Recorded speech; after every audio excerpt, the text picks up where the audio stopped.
پیمان ملی تاجیکستان یک ائتلاف در خود تاجیکستان فعلا ممنوع نیروهای اپوزیسیون تاجیک در اروپا روز 11 آگوست سال 2024 در یک اظهارات کوتاه بدون آوردن کدام جزئیات رو زدن ماجرا در بین رهبران این سازمان را تصدیق کرد. در بیانیه کوتاه دپارتمنت اطلاعات پیمان چنین آمده است: شورای پیمان ملی تاجیکستان در جلسه خود از 2 آگوست سال 2024 مسئله پیوسته از وکالت خود برآمدن عضو شورا گدای شراف‌الدین را بررسی نموده با اکثریت رای او را از شورای پیمان ملی تاجیکستان خارج کرد. پیمان در اطلاعیه‌اش بجز از این یک جمله خشک پروتکلی تفصیلات دیگر نداده است. سلیمان سلطانزاده سخنگوی پیمان ملی روز 11 آگوست در مصاحبه با پایگاه خبری بامداد گفت این جلسه اضطراری قبل از بررسی رفتار گدایف دعوت شده بود و به صورت آنلاینی شب 2 آگوست دایر شد. سلیم سلطانزاده گفت در جلسه گدایف نیز حضور داشت و اظهارات جنبش اصلاحات و رشد را تقریبا همزمان با انجام جلسه در فیسبوک نشر کرد.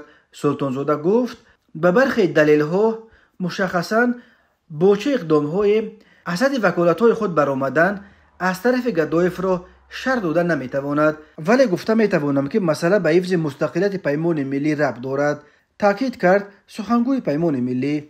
و موسی یونس استرافشانی عضو انجمن آزاداندیشان تاجیک که در ایران به سر میبرد و در اظهارات اخیر گدایف به همکاری با مقامات جاسوسی ایران عیبدار شد، این اتهام را تهمت خوانده به نوبت خود بدون آوردن تفصیلات گدایف را به دست داشتن در تفتیه و یک خیانت بزرگ نابخشیدنی عیبدار کرد.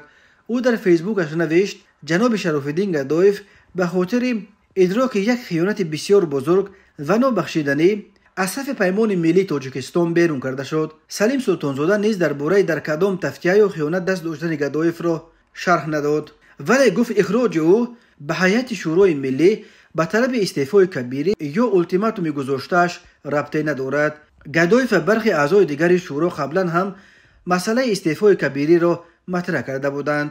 خود کبیری این را هر دفعه برای اعضای شورا حواله میکرد، ولی اعضای شورا استعفای او را قبول نمیکردند. به این دلیل باید تاکید کنیم که گدایف برای برآمدن از وکالت‌هایش از شورای پیمان اخراج شد، نه برای استعفای کبیری طلب کردنش، گفت سلطانزاده. و اما شراف‌الدین گدایف در مصاحبهش با بامداد گفت وقتی از 18 عضو شورای پیمان 13 نفر یعنی 75% از حزب نهضت اسلامی که رهبرش کبیری است نمایندگی میکنند، طبیعی است که تمام مسائل ها به نفع کبیری حل میشوند. گدایف اصرار می‌ورزد که مسئله اخراج او از شورای پیمان محض بعد استعفای کبیری را طلب کردنش پیدا شد. من در جلسه شورا از کبیری روی راست پرسیدم که از تأسیس پیمان 6 سال گذشت، نتیجه کار چیست؟